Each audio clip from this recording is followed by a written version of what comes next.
अस्सलाम वालेकुम। आज आप देख रहे हो जाएगा और आज मैं आपको बताने जा रहा हूँ कि रशियन सैलेड किस तरह बनाते हैं। जो आपको रशियन सैलेड शादियों में भी मिलते हैं, उससे मिलता जुलता रशियन सैलेड। उसको पहले आपने करना है, उबलते हुए पानी में आपने गाजर डाल देनी है 1 या 200 ग्राम। 1 या 2 से 4 मिनट के लिए उबाल ले, इतना कि थोड़ा पक जाए, पूरा नहीं आपने पकाना।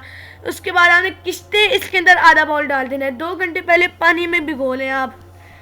उसके बाद पानी 1/4 कप लेने आपने। 1 या 2 उबाले आ जाए तो निकाल लें और ब्लेंड कर लें आप अपनी किश्तों को।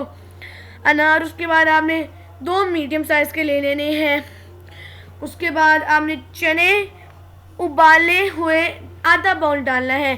खीरा आपने एक दरमियाने साइज़ का डाल देना है और आपने प्याज भी एक दरमियाने साइज़ का चॉप करके इसके अंदर डाल देना है।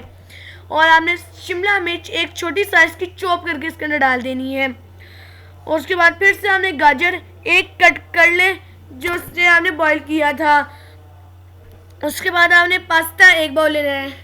तो अगर आप ये बना रहे हैं ताकि आप डाइट के लिए खा सकें तो फिर आप पास्ता ना डालें, वरना आप पास्ता डाल सकते हैं वैसे अगर आप खाना चाह रहे हैं। उसके बाद आलू एक मीडियम साइज़ के बॉईल करके और सब्ज़ मिर्च एक चॉप करके आप इसके अंदर डाल दें।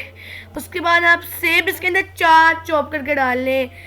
चिली केचप 100 ग्राम इसके अंदर डाल लें आपने इसके अंदर सिंपल केचप भी डाल देनी है 100 ग्राम जो होती है सिंपल।